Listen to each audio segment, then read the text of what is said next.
Class 12th biology विषय पढ़ने वाले सभी छात्र एवं छात्राओं के लिए ये वीडियो बनाई जा रही है। उम्मीद करता हूँ आप लोग अपने बोर्ड की तैयारी 100% अंकों के साथ कर रहे होंगे हैं। तो ये वीडियो सबसे लास्ट चैप्टर की है, biology class 12th biodiversity and conservation. तो देखते हैं कौन कौन से इंपॉर्टेंट टॉपिक्स आप लोगों को कवर करने हैं। एक महीने की तैयारी मैं आप सभी लोगों को लेकर आया हूँ। उम्मीद है आप लोग इसको शेयर जरूर करोगे। तो चलिए देखते हैं कौन सा टॉपिक इंपॉर्टेंट है। पहला टॉपिक आप लोगों को दिख गया होगा स्क्रीन पे, बायोडाइवर्सिटी। तो फर्स्ट क्वेश्चन आप लोगों से जो पूछा जाता है बोर्ड के एग्जाम पेपर में, डाइवर्सिटी जो कि बायोडाइवर्सिटी से रिलेटेड है question. Define the term biodiversity, also right the levels या फिर also right the components of biodiversity. तो देखिए सबसे पहले समझ लीजिए बायोडाइवर्सिटी दो शब्दों से मिलकर बना हुआ शब्द है। एक तो बायो और दूसरा है डाइवर्सिटी। बायो का मतलब लाइफ होता है, जीवन होता है, और डाइवर्सिटी का मतलब वेरिएशन होता है, मतलब डिफरेंट टाइप के ऑर्गेनिज्म ये पाए जाते हो कहाँ, एक living in a particular area में। तो यहां से पढ़ते हैं क्या लिखा, the term biodiversity was coined bye, मतलब सबसे पहला जो नाम दिया था वो वॉल्टर जी रोजन ने दिया था। ठीक है, it has been defined as the richness in variety. देखिए यहाँ पर साफ लिखा हुआ the richness in variety, the richness in variety and variability of species of all living beings या ऑल लिविंग ऑर्गेनिज्म। ठीक है, वो भी कहाँ पर, इन अ गिवन रीजन, एक जगह जो कि निश्चित है, इज कॉल्ड बायोडाइवर्सिटी। उम्मीद है आप लोग ये क्वेश्चन करके आओगे और ये क्वेश्चन इतना इंपॉर्टेंट है, जरूर पूछा जाता है।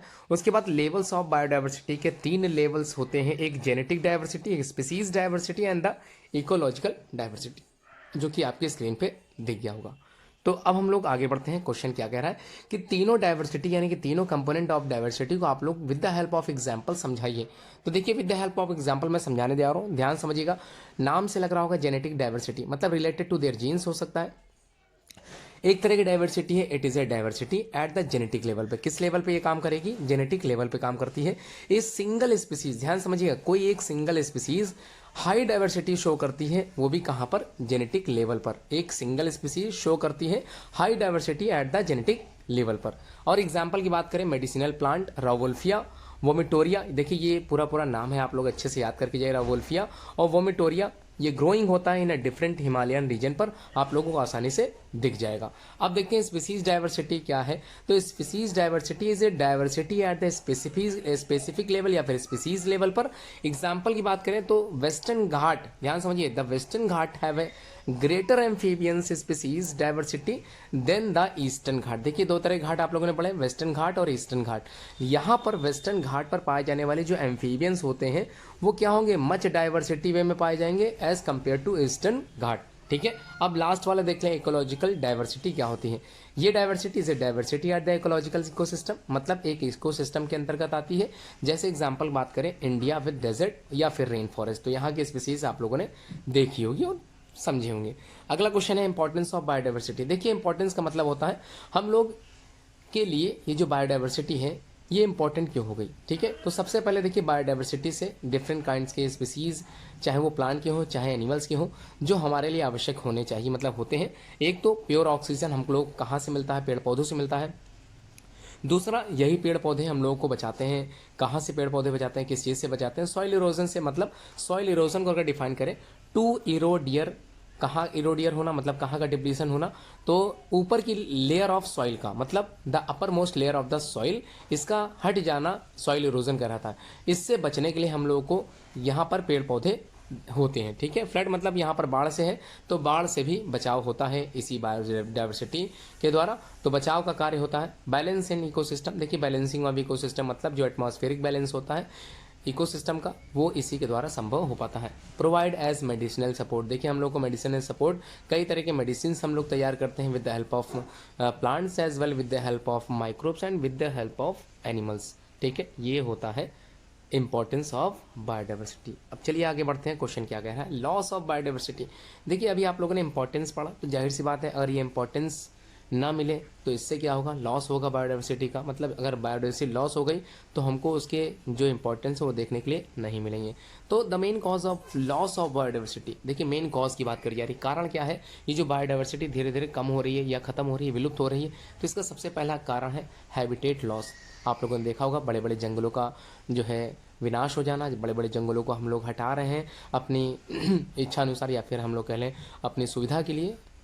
बड़े बड़े शहरों में कन्वर्ट कर रहे हैं, तो जंगल हटा इसीलिए रहे। तो जंगल जब हटाते हैं तो कई तरह के लिविंग ऑर्गेनिज्म जो उस जंगल में रहते हैं उनका हैबिटेट पूरी तरह से लॉस हो जाता है, जिसकी वजह से वो बायोडाइवर्सिटी लॉस में आ जाता है और उसकी स्पीसीज़, जो लिविंग ऑर्गेनिज्म की कोई स्पीसीज़ वहाँ पर जीवन यापन कर रही होती है, उसका पूरा पूरा हैबिटेट लॉस होने की वजह से वो स्पीसीज़ भी पूरी तरह से नष्ट हो जाती है। ठीक है, आगे बढ़ते हैं। Introduction of alien species. देखिए, एलियन स्पीसीज़ का मतलब कुछ नई स्पीसीज़ का आ जाना ही कहलाता है। इंट्रोडक्शन ऑफ एलियन स्पीसीज़ की वजह से भी बायोडाइवर्सिटी लॉस होता है। जैसे सपोज करिए आप जहाँ पर रहते हैं वहाँ पर अन्य दूसरी जगह के कुछ लोग आ जाएं और आपका जो भोजन आपके लिए तैयार हुआ हो वो भोजन वो लोग कर लें, मतलब कर जाएं, तो इससे क्या होगा, आपके लिए समस्या उत्पन्न होगी। तो मतलब जो पर्टिकुलर स्पीसीज़ होती हैं, एंडेमिक स्पीसीज़ होती हैं, उनके लिए समस्या उत्पन्न हो जाती है। उनकी जो डाइवर्सिटी है वो धीरे धीरे विलुप्त होने लगती है जब एलियन स्पीसीज़ आ जाती हैं। उसके बाद तीसरा ऑप्शन यहाँ, मतलब तीसरा यहाँ पर दिया है एक्सेस हंटिंग। देखिए, हंटिंग का मतलब शिकार, अत्यधिक शिकार की वजह से भी लॉस ऑफ बायोडाइवर्सिटी देखा गया और हुआ भी है। तो आगे बढ़ते हैं, फोर्थ वाला, over exploitation of natural resources. हम लोग प्राकृतिक संसाधन का ज़्यादा से ज़्यादा मात्रा में उपयोग कर रहे हैं, ज़्यादा से ज़्यादा मात्रा में हम लोग फर्नीचर्स वगैरह इस्तेमाल करते हैं, जिसकी वजह से कई पेड़ काटे जाते हैं, कई तरह के पेपर्स हम लोग इस्तेमाल करते हैं, किताबें, कॉपियाँ, ये सब इस्तेमाल करते हैं, जिसकी वजह से कई पेड़ पौधों को काटना पड़ता है। तो यहाँ पर ये भी आप लोग समझना, डिफॉरेस्टेशन का मतलब है डिप्लीशन ऑफ फॉरेस्ट, मतलब जंगलों का हटाया जाना भी एक तरह के लॉस ऑफ बायोडाइवर्सिटी के अंतर्गत आता है। अब देखिए, यहाँ पर बात की जा रही कंजर्वेशन ऑफ बायोडाइवर्सिटी। तो कंजर्वेशन का मतलब होता है हम लोगों को आवश्यकता क्यों पड़ी, आवश्यकता क्यों पड़ी बायोडाइवर्सिटी को कंजर्व करने की। तो बायोडाइवर्सिटी को कंजर्व मतलब प्रोटेक्शन देने की आवश्यकता क्यों पड़ी। तो अभी आप लोगों ने नीड ऑफ बायोडाइवर्सिटी पढ़ा था, उसमें क्या पढ़ा था, pure oxygen, flood and soil erosion control, balance the ecosystem, provide as medicinal support. तो इसकी जो है नीड को देखते हुए, इंपॉर्टेंस को देखते हुए हमको क्या करना पड़ा, बायोडाइवर्सिटी को कंजर्व करना पड़ा। अब देखिए, कंजर्वेशन का जो प्रोग्राम आया या फिर जो तरीका आया वो कहाँ से किस प्रकार से निकल के आया, इसको हम लोग समझते हैं। देखिए, सबसे पहला यहाँ पर टॉपिक आया IUCN। इसका फुल फॉर्म आप लोगों से बोर्ड के एग्जाम में पूछा जाता है, तो सबसे पहले इसका फुल फॉर्म जरूर याद करके जाएं, क्योंकि ये एग्जाम में जरूर आता है। International union for conservation of nature and natural resources, ये पूरा ही इसका नाम आप लोगों को तैयार करके जाना है। ये स्विट्जरलैंड में स्टार्टअप हुआ था इन द ईयर 1948 में, और इसका जो यहाँ पर दिया है, it gives the information about the rare and the extinct species through the red data book. मतलब IUCN ने एक रेड डेटा बुक भी तैयार की है, जिससे हमको एक्सटिंक्ट, इंडेंजर्ड और कई तरह के रेयर स्पीसीज के भी बारे में जानकारी मिलती है। तो आप लोगों को रेड डेटा बुक भी पढ़ना होगा। चलिए बात करते हैं WWF की। तो नाम से लग रहा है it stands up world wild life fund, जबकि इसका पुराना नाम वर्ल्ड वाइड फंड था। तो पुराना नाम हमको इतना ध्यान नहीं देना, लेकिन हम लोग को नए नाम पर फोकस करना है, world wild life fund. The organisation का जो शुरुआत हुई थी was set up in the Switzerland in 1948 में। Under this with conservation of wild life money for their conservation is also saved. थोड़ा सा यहाँ पर ईयर की मुझे लग रहा समस्या हो सकती है, मैं एक बार इसको भी क्लियर कर दूंगा आपके कमेंट बॉक्स में। ठीक है, देखिएगा, अगला क्वेश्चन है red data book. Red data book आप लोगों ने समझ ही लिया था, IUCN के द्वारा बनाई गई एक पुस्तक है, जिसमें हम लोगों को कई तरह के rarest, endangered, vulnerable species, extinct species का डेटा प्राप्त होता है। तो आप लोग चाहे तो लिख सकते हैं, red data book is a special book regularised by IUCN in which, देखिए, जिसमें extinct, endangered, threatened species are listed in detail में बताए गए हैं। ठीक है, अब इसके कितनी जो है किताबें छप चुकी हैं या कितने एडिशन आ चुके हैं उसके बारे में हम लोग चर्चा करेंगे। 5 किताबें लेटेस्ट में बन चुकी हैं। अब देखते हैं आगे क्या है, the purpose of red data book. क्या होता है पर्पस इसको छापने का। देखिए, सबसे पहले तो इसका पर्पस होता है identification and documentation of endangered species. Endangered species का मतलब ऐसी स्पीसीज जो आने वाले फ्यूचर में एक्सटिंक्ट हो सकती हैं, तो उनको एक्सटिंक्ट ना होने दिया जाए, उसके लिए उनको बचाने का कार्य चल रहा है इसी रेड डेटा बुक के द्वारा ही। ठीक है, अब developing awareness about the importance of the threatened species, या फिर ऐसी स्पीसीज के बारे में जो धीरे धीरे क्या हो रही है, विलुप्तता की तरफ बढ़ निकली है, तो उसका भी डेटा या फिर हम लोग अवेयरनेस होंगे। अगर वो स्पीसीज समाप्त हो जाएंगे तो हमारे लिए उसका क्या प्रभाव पड़ने वाला है, ये सब कुछ हम लोग इसमें जानेंगे। अगला क्वेश्चन है providing a global index of the decline of the biodiversity of publish. इसी में हम लोग को global index of decline of biodiversity का पूरा पब्लिकेशन दिया गया होता है कि कौन कौन सी स्पीसीज विलुप्त हो चुकी हैं। देखिए, सबसे पहला इसका जो एडिशन है 1 जनवरी 1972 को आया था। लगभग 5 books have been publish in this book series. तो अभी मैंने बताया भी था 5 बुक्स छप चुकी हैं। अब बात करेंगे एक्सटिंक्ट स्पीसीज। देखिए, नाम से लग रहा है एक्सटिंक्ट का मतलब होता है विलुप्त हो जाना, पूरी तरह से समाप्त हो जाना। व्हेन एनी प्लांट और animal species are not present on the earth anywhere, बिल्कुल भी नहीं होती, कहीं पर भी ना मिले, दैट इज कॉल्ड, इसी को हम लोग एक्सटिंक्ट स्पीसीज कहते हैं।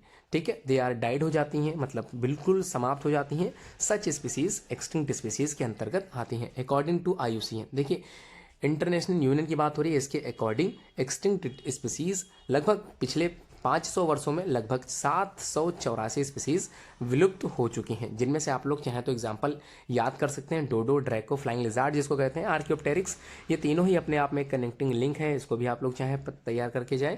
अगला क्वेश्चन कह रहा है what do you mean by endangered species. देखिए इंपॉर्टेंट टॉपिक्स ही यहाँ बताए जा रहे हैं, उम्मीद है आप लोग इसको अच्छे से जरूर समझ के जाओगे। The species which are in danger of extinction, देखिए स्पीसीज जो कहाँ पर चली जा चुकी हूँ, in danger of extinction, extinction का मतलब विलुप्तता की ओर बढ़ निकली हूँ, and the number of that species have been reduce to a critical level, और उनकी जो संख्या है वो एक ऐसे संख्या पर, एक क्रिटिकल लेवल पर पहुंच चुकी हैं, जिनको बचाने का कार्य आज हम लोग कर रहे हैं कुछ प्रोजेक्ट के माध्यम से। और ये प्रोजेक्ट जैसे आप लोगों ने पढ़ रखा है, टाइगर प्रोजेक्ट, क्रोकोडाइल प्रोजेक्ट, ये आपके कोर्स में है, तो इसको भी आप लोगों को अच्छे से तैयार करके जाना पड़ेगा। आप लोग चाहे तो एग्जाम्पल में टाइगर और क्रोकोडाइल लिख सकते हो। अगला जो क्वेश्चन है वुल्नरेबल स्पीसीज, देखिए the species which are endangered of endangered, देखिए डेंजर जोन में है और इंडेंजर्ड की तरफ बढ़ निकली हैं, मतलब इंडेंजर्ड स्पीसीज वो स्पीसीज जो एक्सटिंक्शन की तरफ बढ़ निकले, और वुल्नरेबल स्पीसीज वो स्पीसीज जो इंडेंजर्ड होने की कगार पे आ चुकी हूँ। ठीक है, तो दोनों में अंतर आप लोग समझ गए होंगे। अब बात करते हैं थ्रेटेंड स्पीसीज। थ्रेटेंड स्पीसीज तो ऐसी स्पीसीज होती हैं जो इंडेंजर्ड भी हो सकती हैं, वुल्नरेबल भी हो सकती हैं,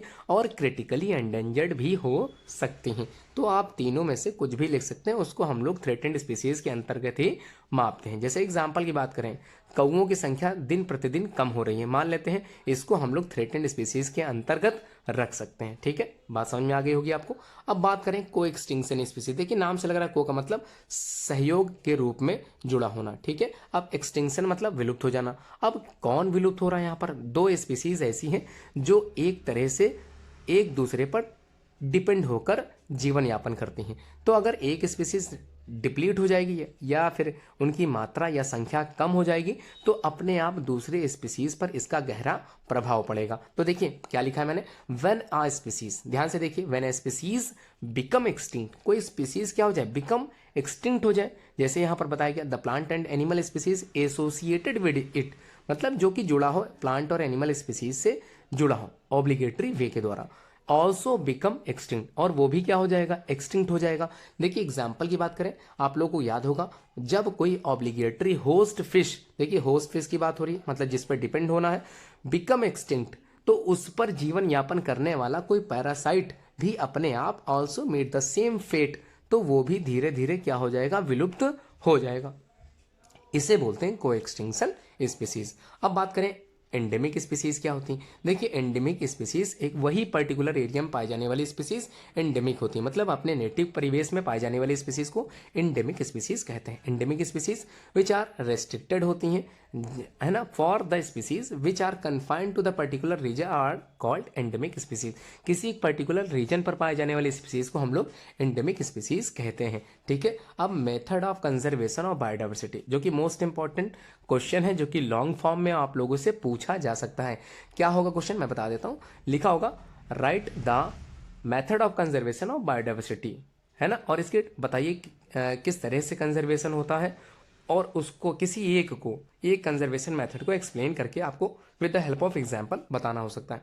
तो देखिए दो तरह के मेथड होते हैं by which we can conserve biodiversity.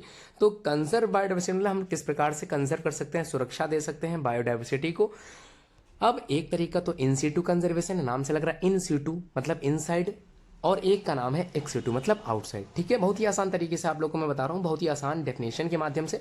In situ conservation क्या होता है, in situ conservation different species are preserve की जाती है इनसाइड देयर नेचुरल हैबिटेट, मतलब जो भी ऑर्गेनिज्म होगा उस ऑर्गेनिज्म के नेचुरल हैबिटेट में अगर हम क्या करते, प्रोटेक्शन दे दें। किसको प्रोटेक्शन दे दें, उन्हीं स्पीसीज को जो वहां पर जीवन यापन कर रही हैं, लेकिन उनकी संख्या दिन प्रतिदिन घट रही है। अब क्यों घट रही है, उसके कारण की जांच करते हैं।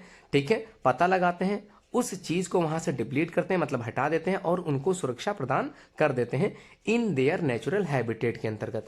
ये अगर बात करें 1982 की, जब वाइल्ड लाइफ बोर्ड जो कि इंडिया का ये स्टेबलाइज हुआ था, तब से हम लोग कंजर्वेशन स्टार्ट कर चुके हैं।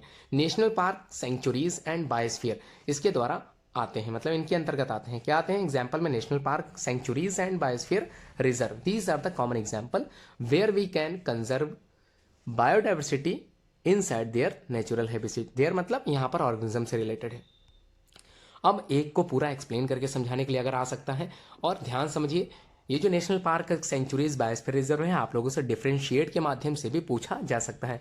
तो आप लोग डिफरेंशिएट को इस तरह से भी समझा सकते हो जैसे यहाँ पर मैंने लिखा हुआ है।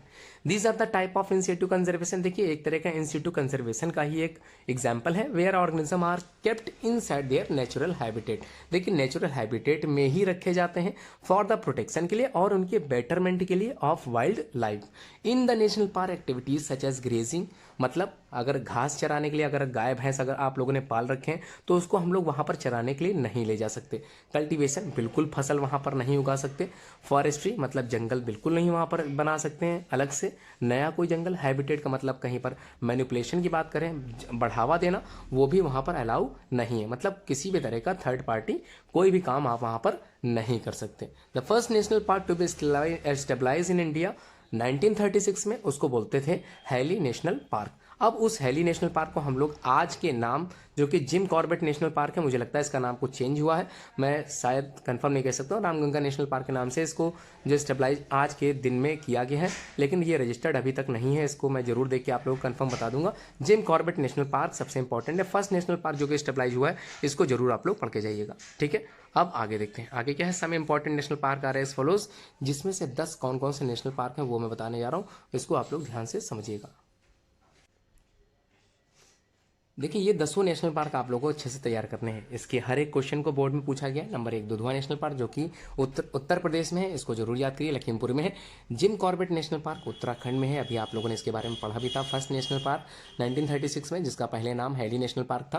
काजीरंगा नेशनल पार्क असम में है, जो कि राइनोसेरोस के प्रोटेक्शन के लिए जाना जाता है। और ये जो यूनेस्को शब्द लिखा है, इसका मतलब इसको वर्ल्ड हेरिटेज साइट के अंतर्गत रखा गया है, मतलब मोस्ट इंपॉर्टेंट क्वेश्चन होने वाला है। केवलादेव नेशनल पार्क जो कि राजस्थान में है, यूनेस्को से इसको भी मान्यता मिल चुकी है, वर्ल्ड हेरिटेज साइट के अंतर्गत आता है। नंदा देवी नेशनल पार्क उत्तराखंड में है, यूनेस्को द्वारा इसको भी मान्यता मिल रखी है। सुंदरबन नेशनल पार्क जो कि वेस्ट बंगाल में है, यूनेस्को ने इसको भी मान्यता वर्ल्ड हेरिटेज साइट के तौर पर दे रखी है।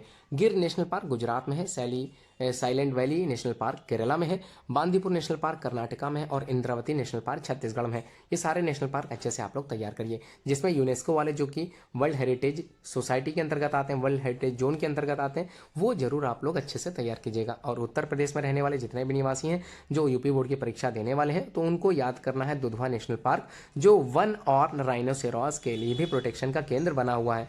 यानी कि वहां पर वन और मतलब एक सिंग वाले जो गेंडे होते हैं उनका प्रोटेक्शन वहां पे दिया गया है। सेंचुरीज की अगर हम लोग बात करें, देखिए सेंचुरीज क्या होती है।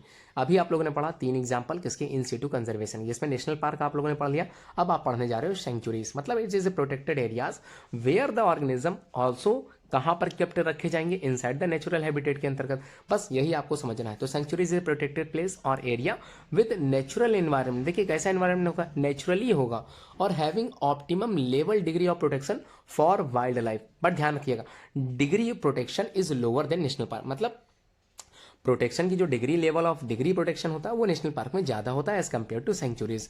ऑपरेशन कौन कौन से, हार्वेस्टिंग, ग्रेजिंग, हैबिटेट और हैबिटेट मैनिपुलेशन आर अलाउड। मतलब यहाँ पर सेंचुरीज में ये अच्छी चीज मिल जाती है कि हार्वेस्टिंग अलाउ है, ग्रेजिंग अलाउ है, हैबिटेट मैनिपुलेशन भी अलाउ है, जबकि नेशनल पार्क में इस तरह की किसी भी एक्टिविटीज को अलाउ नहीं किया गया है। ये sanctuaries is stabilized by the state forest department.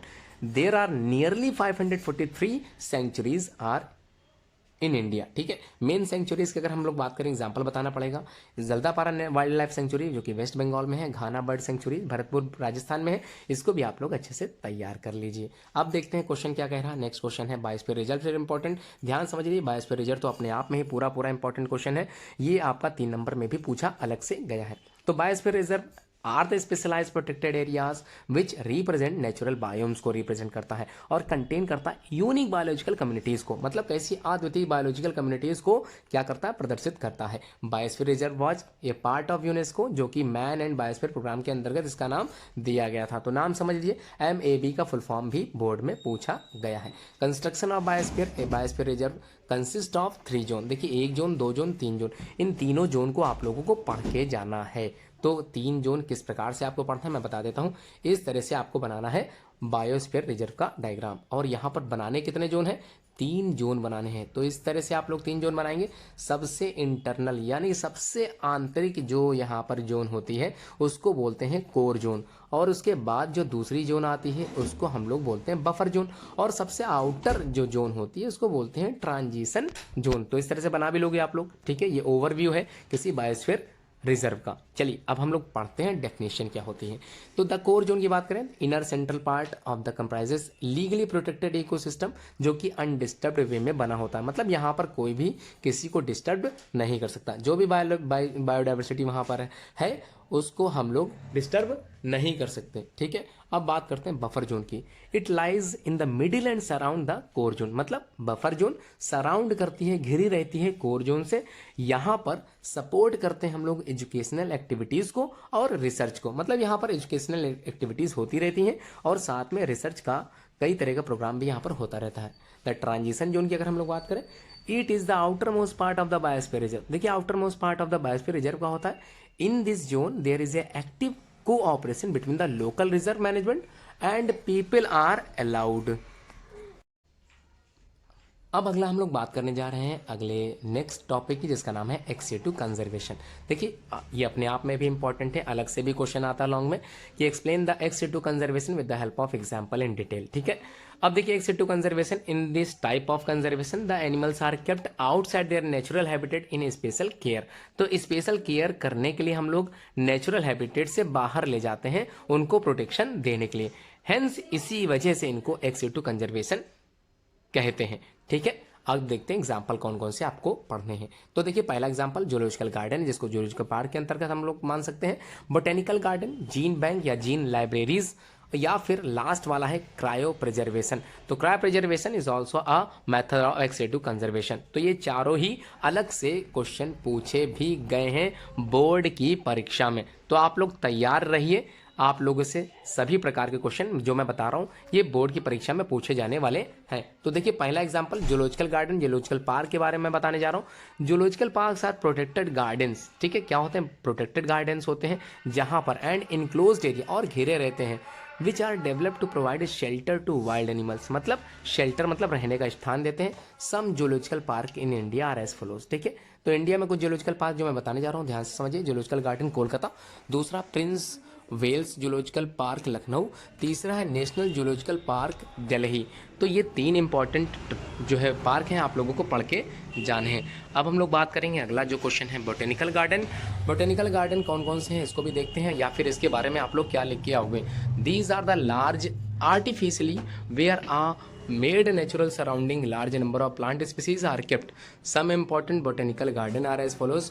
Royal botanical garden क्यों, जो कि लार्जेस्ट बोटेनिकल गार्डन पूरे वर्ल्ड का है, इंग्लैंड में है। और दूसरा example Indian botanical garden Kolkata, biggest botanical garden in India, ये भी आप लोग पढ़ सकते हैं। अब तीसरा क्वेश्चन जो कि वेरी शॉर्ट में पूछा गया है, इसको भी देख लेते हैं। Gene bank, define the term gene bank. क्या होता है जीन बैंक? देखिए gene bank the germ plasm या फिर जीन की हम लोग क्या करें, सुरक्षा प्रदान करें। तो इंपॉर्टेंट स्पीसीज जो कि इंडेंजर्ड हो चुकी हैं या फिर इंडेंजर्ड हैं कैन ऑल्सो बी स्टोर्ड, उनको हम लोग संभाल के रख सकते हैं। दीज बैंक हेल्प करते हैं जेनेटिक इंजीनियरिंग में, जब हमको रिक्वायर्ड स्पीसीज के मैनिपुलेशन की जब हम लोग बात करते हैं। एनिमल ब्रीडर्स जो होते हैं क्विकली ऑब्टेन कर लेते हैं जेनेटिक मटेरियल को, अपने जो भी उनकी चॉइस होती है उसी से, वो भी कहाँ से, जीन बैंक से प्राप्त कर लेते हैं। क्रायो प्रिजर्वेशन, ये भी आपका एक्स-टू कंजर्वेशन का एक एग्जाम्पल है जिसको आपको याद करके जाना है, इंपॉर्टेंट है, ध्यान से समझिए क्या है cryo preservation. In this process germ plasm को, जो कि थ्रेटेंड स्पीसीज या इंडेंजर्ड स्पीसीज के होते हैं, उसको रखा जाता है वेरी लो टेम्परेचर के अंतर्गत, लगभग -196 डिग्री सेल्सियस, जो कि लिक्विड नाइट्रोजन का होता है। इसी के अंतर्गत हम लोग प्रिजर्व करके रखते हैं जर्म प्लाज्म को किसी थ्रेटेंड या फिर इंडेंजर्ड स्पीसीज के, ठीक है, उसे बोलते हैं क्रायो प्रिजर्वेशन। अब बात करें हॉट स्पॉट होता क्या है, ये मोस्ट इंपॉर्टेंट है, ये भी क्वेश्चन जरूर आएगा, वेरी शॉर्ट में भी आता है, शॉर्ट में भी आता है। दीज आर द एरियाज, देखिए हॉट स्पॉट एरिया या फिर जोन होते हैं, hot spot area are extremely rich in species, देखिए यहाँ पर बहुत ही ज़्यादा रिचनेस ऑफ स्पीसीज होता है। हैव हाई एंडेमिज, मतलब एंडेमिक स्पीसीज ज़्यादा मात्रा में यहाँ पाई जाती हैं और वो कन्फाइंड होती हैं किसी पर्टिकुलर रीजन में। कॉन्स्टेंट थ्रेट, अब कुछ थ्रेट रहेगा वहाँ पर, यानी कि उनको एंडेंजर्ड जो है वहाँ पर होने वाले समस्याएं आने वाली हैं। The concept of heart spot was given by Norman मायर, ये क्वेश्चन बोर्ड में आया था मल्टीपल चॉइस क्वेश्चन के रूप में, इसको भी आप जरूर याद करके जाइए। The main Indian hot spot zone जो है वो 3 आप लोग याद कर लीजिए, जिसमें से पहला और तीसरा ये मोस्ट इंपॉर्टेंट, वेस्टर्न घाट और ईस्टर्न हिमालय। इंडो बर्मा वाला भी आप लोग जरूर याद करिए, 2 तो मेन है, सबसे पहला वाला और थर्ड वाला। अब देखिए मैंने बताया था 2 प्रोजेक्ट आप लोगों के कोर्स में है, प्रोजेक्ट टाइगर, प्रोजेक्ट क्रोकोडाइल, उसको भी मैं बता देता हूँ क्या लिख के आप लोगों को आना है। The project tiger was started in 1972, कहीं कहीं 1973 भी है, तो आप लोग परेशान मत होइए, 1972 का ये प्रोजेक्ट है। In order to check depletion of population tiger, देखिए संख्या पता लगाने के लिए टाइगर की, पैंथेरा टाइग्रे जो कि जूलॉजिकल नेम है, तो इसकी संख्या पता लगाने के लिए एक प्रोजेक्ट स्टार्ट किया गया, उस प्रोजेक्ट का नाम था टाइगर। और सिर्फ संख्या बताने के लिए नहीं, प्रोटेक्शन देने के लिए भी हम लोग प्रोजेक्ट टाइगर का इस्तेमाल करते हैं और आज भी इसको उच्च स्तर पर किया भी जा रहा है। तो पैंथेरा टाइग्रिस की संख्या गिर रही थी, जिसको प्रोटेक्शन एक्ट के अंतर्गत रखा गया। इन 17 नेशनल पार्क के अंतर्गत ये प्रोटेक्ट किए जा रहे थे, लेकिन रिसेंटली द प्रोजेक्ट को और भी हम लोगों ने बड़े स्तर पर कर दिया है, कुछ नेशनल पार्क और इसमें ऐड कर दिए गए हैं, अबाउट 23। अब जो संख्या है वो 23 हो गई। Now the population of tiger क्या हो गया है, इंक्रीज हो गया है, 7000 टाइगर जो कि 2007 के अंतर्गत देखे गए हैं और गिने जा चुके हैं। अब प्रोजेक्ट क्रोकोडाइल की बात करें, लिखा ड्यू टू वास्ट एक्सटेंशन, देखिए एक्सटिंक्शन मतलब विलुप्तता की ओर, द क्रोकोडाइल्स फूड, अब ये जो विलुप्तता है वो भोजन की है, किसके भोजन की, क्रोकोडाइल जो खाता है वो भोजन की है, वो धीरे धीरे समाप्त हो चुका है। And agricultural organization has decided in the year 1975 the project crocodile conserve the species, the number of crocodile now is increased. अब आप लोगों को याद होगा क्रोकोडाइल ब्रीडिंग सेंटर जो कि लखनऊ में है, अगर आप लोग इंदिरा नगर के निवासी हैं तो हो सकता है आप लोग क्रोकोडाइल ब्रीडिंग सेंटर गए हों। ठीक है, आगे बढ़ें। अगला है differentiate between national park and sanctuaries में कौन कौन से पॉइंट आप लोग ऐड कर सकते हो, कौन कौन से पॉइंट आप लोग याद करके जा सकते हो। देखिए सबसे पहला नेशनल पार्क आप लोगों को एग्जांपल याद था, इंस्टीट्यूट कंजर्वेशन का ही एग्जांपल था, जबकि सेंचुरीज भी इसी का ही एग्जांपल है। ये तो सिमिलैरिटीज होगी, आपको डिफरेंशिएट लिखना है। तो पहला, it is a protected area where both animal as well as plants are conserve, ठीक है, पहला तो एग्जाम मतलब समझ में आ गया। दूसरा, बाउंड्री जो थी नेशनल पार्क की वो वेल डिमार्केटेड थी, मतलब अच्छी तरीके से बनी हुई। प्राइवेट ओनरशिप बिल्कुल अलाउ नहीं थी। प्लांटेशन, कल्टीवेशन, ग्रेजिंग ये प्रोहिबिटली मतलब बिल्कुल पूरी तरह से क्या था, नॉट अलाउड था, नॉट परमिटेड था। और ये जो नेशनल पार्क होते हैं ये आपके नेशनल लेवल पर चलाए जाते हैं, यानी कि इसको जो रेगुलराइज करता है वो सेंट्रल अथॉरिटी होती है, जबकि सेंचुरीज का जो रेगुलराइज्ड का जो माध्यम था वो स्टेट फॉरेस्ट डिपार्टमेंट होता है। तो स्टेट फॉरेस्ट अथॉरिटी के माध्यम से इनको जो है मान्यता मिली हुई है। तो पहला आप लोग लिख सकते हो, it is a protected area केवल और केवल वाइल्ड एनिमल्स के लिए।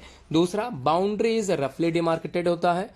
तीसरा, प्राइवेट ओनरशिप परमिटेड है यहाँ पर। चौथा, ऑपरेशन सच एज जो नेशनल पार्क में थे जो बिल्कुल वहाँ पर अलाउ नहीं थे, यहाँ पर क्या होंगे, परमिटेड होंगे। और लास्ट में आप लोग लिख सकते हो स्टेट फॉरेस्ट अथॉरिटी के अंतर्गत इनको जो है रेगुलराइज्ड किया जाता है। अब डिफरेंशिएट बिटवीन इन सिटू कंजर्वेशन और एक्स सिटू कंजर्वेशन अगर आप लोगों से पूछा जाता है तो 4 पॉइंट आप लोग इसको बता सकते हो। पहला तो it is the conservation of endangered species inside their natural habitat, ये इन सिटू हो गया। दूसरा इसी का पॉइंट आप लोग लिख सकते हो, ये the endangered species are protected from the predators, बड़े बड़े शिकारियों जो शिकार कर लेते हैं छोटे छोटे शिकारियों का, उनको प्रोटेक्शन देते हैं प्रेडेटर से। द डिप्लेटिंग रिसोर्सेज आर एग्रीमेंटेड, मतलब कम किए जाते हैं, जो भी डिप्लेट करने वाले माध्यम होते हैं उनको कम से कम कर दिया जाता है, जिससे जो एंडेंजर्ड स्पीसीज है उनको क्या हो, बढ़त हासिल हो सके, मतलब वो इंक्रीज हो सके। Example, national park, sanctuary, biosphere reserve, आप चाहे तो उनके बारे में भी लिख सकते हो। अगला एक्स2 कंजर्वेशन में अगर डिफरेंशिएट की बात करें तो पहला है यहाँ पर, it is a conservation of endangered species outside their natural habitat. दूसरा पॉइंट, एंडेंजर्ड स्पीसीज प्रोटेक्टेड किए जाते हैं from all the adverse factor को देखते हुए, ठीक है। They are kept under human supervision, और इनको ह्यूमन सुपरविजन के अंतर्गत रखा जाता है, मतलब मनुष्य अपनी आंखों के सामने इनके प्रोटेक्शन को ध्यानपूर्वक समझते हैं, देखते हैं किस प्रकार इनको इंक्रीज किया जा सकता है, उसकी हर तरह की रणनीति तैयार करते हैं। Provided all essentials. अब एग्जाम्पल की बात करें तो zoological park, botanical garden, cryo preservation and gene bank के साथ जीन लाइब्रेरी भी आप लोग लिख सकते हो। These are the common examples किसके हैं, एक्स2 कंजर्वेशन के हैं। अब देखिए अगला क्या है, नेक्स्ट नेक्स्ट कह रहा है very short answer type question, जो कि वाइवा वॉइस क्वेश्चन में आप लोग अपने प्रैक्टिकल के माध्यम से भी पूछे जा सकते हैं, या फिर आप लोग इसको अपने एग्जाम बोर्ड एग्जाम के लिए भी तैयार कर सकते हो। अगर 1 नंबर क्वेश्चन आता है 2 नंबर का, तो आप लोग यहाँ से भी तैयारी कर सकते हो। देखिए पहला question, define biodiversity. The term biodiversity refer to the totality of genes, species and ecosystem of a given region. ठीक है, आप लोग चाहे तो वहाँ से बायोडाइवर्सिटी पढ़ सकते हो, जो स्टार्टिंग वीडियो में भी आप लोगों ने देखा था। नेम द सोशियोबायोलॉजिस्ट जो पॉपुलराइज था द टर्म बायोडाइवर्सिटी को लेकर, तो एडवर्ड विल्सन, इसको आप लोग जरूर पढ़ के जाए। ठीक है, नेक्स्ट क्वेश्चन है व्हाट इज जेनेटिक डाइवर्सिटी। तो जेनेटिक डाइवर्सिटी की डेफिनेशन मैंने ऊपर बता रखी थी, आप लोग चाहे तो वीडियो को पीछे ले जाकर आंसर देख सकते हो, या फिर यहां से भी समझ सकते हो।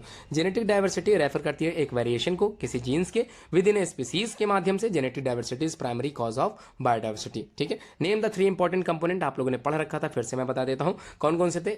जेनेटिक वाला था, स्पीसीज था, और इकोलॉजिकल जिसको हम लोग इकोसिस्टम के द्वारा मतलब बायोम्स के बाद पढ़ रहे थे। ठीक है, तो 3 ये है, आप लोग चाहे तो यहां से भी याद कर सकते हो। WWF stands for world wild life fund. ठीक है, यहां पर वाइल्ड लाइफ के बीच में स्पेस बिल्कुल नहीं देना है, इसको आप लोग जरूर ध्यान रखिएगा। ठीक है, MAB ये भी आप लोगों ने पढ़ा था, याद कीजिए। बायोस्फीयर रिजर्व प्रोग्राम के अंतर्गत आप लोगों ने मैन एंड बायोस्फीयर प्रोग्राम पढ़ा रखा था। ठीक है, वहां पर ये आंसर मिला था। Which lake is regarded as the sacred lake. देखिए सेक्रेड लेक कौन सी है, तो केचियोपैरी। ठीक है, तो इसी को आप लोग पढ़ सकते हैं, जो कि सिक्किम में है, रिगार्डेड है सेक्रेड लेक। तो झील की बात हो रही, कौन सी सेक्रेड झील है, जिसको हम लोग आस्था का प्रतीक मानते हैं। क्रायो प्रिजर्वेशन क्या होता है, define the term cryo preservation. देखिए प्रिजर्वेशन का एक मेथड होता है जिसमें मटेरियल को या फिर जर्म प्लाज्म को रखा जाता है, केप्ट किया जाता है at a very low temperature, लगभग -196 डिग्री सेल्सियस। तो इसमें रखने वाले जो प्रोसेस होती है उसको बोलते हैं क्रायो प्रिजर्वेशन। अब what are the protected areas, तो प्रोटेक्टेड एरियाज सच एज की बात करें अगर हम लोग, तो protected areas that areas of land हो सकता है, सी हो सकता है, which are specially dedicated to the protection and maintenance of the biological diversity of nature and cultural resources. ठीक है, ये भी आप लोग लिख सकते हो। क्वेश्चन है how many protected areas are found in India. मतलब यहाँ पर कहने का ये मत तात्पर्य है कि प्रोटेक्टेड एरियाज चाहे वो इन सिटू के हो चाहे ex situ, total number of protected areas are found in India तो कितने हैं, 581। ये मुझको लग रहा है इन सिटू कंजर्वेशन के अंतर्गत बताया गया है। How many biosphere reserve are there in India, तो लगभग 13 बायोस्फीयर रिजर्व हैं इंडिया में, और एग्जाम्पल 2 मैंने बताए थे, याद कीजिएगा। Which was the first national park in India. देखिए फर्स्ट नेशनल पार्क आप लोगों ने पढ़ा था हेली नेशनल पार्क, जिसका नाम बाद में चेंज हुआ था Corbett, Jim Corbett national park. ठीक है, याद आ गया, तो वही फर्स्ट नेशनल पार्क है जो कि कहाँ पर है, उत्तराखंड में। ठीक है, याद करके जाइएगा। What are hot spot. ठीक है, give any 2 hot spot of India, तो the hot spot are the designated priority areas for in situ conservation of biodiversity. लगभग 25 hot spot have been recognise पूरे विश्व भर में, जबकि इंडिया की बात करें eastern Himalayas and western Ghat are the main hot spot in India. ठीक है, रेड लिस्ट क्या होती है, देखिए रेड बुक के द्वारा, रेड डेटा बुक के द्वारा जो लिस्ट निकली जो इंडेंजर्ड स्पीसीज को लेकर, खासतौर पर एनिमल्स स्पीसीज को लेकर, वो थी रेड लिस्ट। मतलब इसमें एनिमल्स स्पीसीज जो कि विलुप्तता की तरफ बढ़ निकली हैं, विलुप्त हो चुकी हैं, रेयरर हैं, रेयरेस्ट हैं, वुलनरेबल हैं, इन सबको यहाँ पर डेटा के माध्यम से दिखाया गया था। ठीक है, जबकि ग्रीन डेटा बुक जो कि प्लांट स्पीसीज के बारे में हम लोग को जानकारी देती है, यहाँ पर रेड लिस्ट है, तो it is a report which is published by IUCN that contains the names and status of endangered species. Clear है, आगे देखते हैं question number 15। What is mean by alien species. देखिए नॉन नेटिव स्पीसीज, ध्यान समझिए, जो उस प्रकृति मतलब नेचुरल इकोसिस्टम या नेचुरल हैबिटेट में नहीं थी, मतलब अब वो दूसरे हैबिटेट से एक नए हैबिटेट में आ गई हैं, मतलब नेटिव नहीं थी, अब क्या है, non native species which invade a new area, नई जगह पहुंच चुकी हैं, are known as alien species, और इसी को बोलते हैं एक्सोटिक, नहीं माफ कीजिए गलत हो गया थोड़ा, एक्सोटिक स्पीसीज है, ये थोड़ा सा गलत छप गया है, एक्सोटिक स्पीसीज। ठीक है, एक्सोटिक स्पीसीज, ठीक है, इसको आप लोग सही कर लीजिएगा, एक्सोटिक स्पीसीज कहलाती हैं। अब अगला क्या है, मास एक्सटिंक्शन क्या होता है, due to natural calamities a large number of species become हो गई हैं, एक्सटिंक्ट, विलुप्त हो चुकी हैं, इसी को बोलते हैं मास एक्सटिंक्शन। ठीक है, give 2 example of extinction cause by the indiscriminate hunting, तो एक तो डोडो है और एक चीता है, तो चीता का भी शिकार काफी ज्यादा किया गया जिसकी वजह से वो भी विलुप्त हो चुका है। What are endangered species? The species which are in danger of extinction, whose number have been reduced to a critical level की तरफ बढ़ निकला है, इसे बोलते हैं endangered species। Name any 2 sanctuaries in India, Keoladeo Ghana bird sanctuary जो कि भरतपुर राजस्थान में है, और पेरियार सेंचुरी जो कि केरला में है, ये दोनों इंपॉर्टेंट है, आप लोग इसको भी जरूर पढ़िए। Question number 20, name the 2 most biodiversity rich zones of India, western Ghat और ईस्टर्न हिमालयाज के अलावा इंडो बर्मा वाला जोन भी आप लोग जरूर याद करिए, हॉटस्पॉट जोन है। यहाँ पर बायोडाइवर्सिटी रिच जोन की बात की जा रही है तो नॉर्थ ईस्ट रीजन को भी आप लोग लिख सकते हैं। Name any 2 threatened species of India, एक तो रेड पांडा है और एक है ब्लैक बक, ठीक है।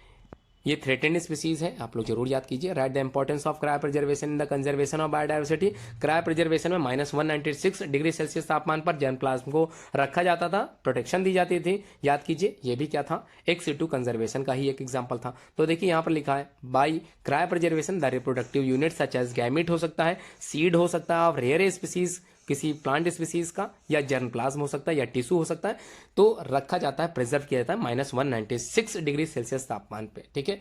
Give the name of first Indian national park and also give the year of establishment. देखिए ये आप लोगों ने पढ़ रखा था 1936 में। फर्स्ट नेशनल पार्क जो कि जिम कॉर्बेट नेशनल पार्क है, इसका पहले नाम हैली नेशनल पार्क था जो कि उत्तराखंड में है। अब एक्सटिंक्ट स्पीसीज क्या होती है फिर से समझ लेते हैं। Question number 24, when any plant और animal species are not present on the earth anywhere, कहीं पर भी मिले बिल्कुल भी नहीं, उसे बोलते हैं, सच स्पीसीज को ही एक्सटिंक्ट स्पीसीज कहते हैं। IUCN के रिकॉर्ड के हिसाब से कहा गया है कि लगभग 500 साल में अब लगभग 784 स्पीसीज एक्सटिंक्ट हो चुकी है, मतलब पूरी तरह से विलुप्तता की ओर जा चुकी हैं। Question number 25, when the environment protection act was pass by the government of India, तो 1986 में इंडिया का जो गवर्नमेंट ऑफ इंडिया का जो एक्ट था, protection act, environment protection act, वो लॉन्च हुआ था। आप लोग इसको भी याद कर लीजिए।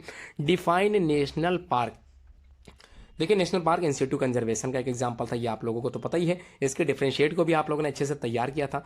अब छोटी सी डेफिनेशन एक बार और देख लेते हैं। National park is an area strictly reserve for the protection and betterment of wild life. लगभग total 77 national park in our country. देखिए यहाँ पर 94 भी हो सकता है। आप लोग अपनी NCERT किताब को जरूर स्टडी करें। ये जो है अलग अलग किताबों में अलग अलग डेटा है, तो इसको आप लोग बिल्कुल कन्फ्यूज होने की आवश्यकता नहीं है। अगर आप लोगों को तैयार है तो आप लोग कमेंट बॉक्स में बता सकते हैं, ठीक है, जिसमें और बच्चों को लाभ मिल सके। Right, 2 aims of stabilizing national park, 2 aim बताने हैं स्टेबलाइजिंग, तैयार करने के नेशनल पार्क क्यों बनाए गए। तो पहला तो इसका उद्देश्य है, national park are mainly stabilize for in situ conservation of wild life. In national park the whole ecosystem is conserve किया जाता है, therefore large number of wild life is also conserve हो जाते हैं। National park serve as the centre of education, यानी कि शिक्षा या शैक्षिक भ्रमण के लिए भी तैयार किए गए हैं, रिसर्च के लिए भी तैयार किए गए हैं related to wild life. They are also means of recreation, ठीक है। अब IUCN का फुल फॉर्म पूछा जाए तो जरूर लिखिए, international union for conservation of nature and natural resources. और इसके बाद जो क्वेश्चन नंबर 27 है, रेड डेटा बुक होता क्या है। The red data book is a compilation of data on species जो कि थ्रेटेंड हो सकती है विद एक्सटिंक्शन को लेकर and is maintained by IUCN, तो IUCN के द्वारा ही बनाई गई है। उम्मीद है आप लोगों को वीडियो अच्छी लगी होगी और रिलेटेड इसी से जो क्वेश्चन पेपर बनाए गए हैं मैं उसको भी जल्द अपलोड कर दूंगा। तो लगभग 10 पेपर बनाए गए हैं मेरे द्वारा और लगभग एक पेपर भी मैं बताऊंगा, वो भी आप लोग तैयार कर सकते हो। अगर आप लोग इसी जो है चैनल से जुड़े हो तो आप लोग टेलीग्राम पर जरूर जुड़ें। MCQ के क्वेश्चन की तैयारी भी कराई जाती है इसी चैनल के माध्यम से, यूबिन्स क्लासेस के माध्यम से। तो आप लोग कमेंट कर सकते हो मेरे दिए हुए नंबर 9120025555 पे। आप लोग को मैं जल्द ही जो है आप लोगों से मैं संपर्क करूंगा। टेलीग्राम में आप लोग को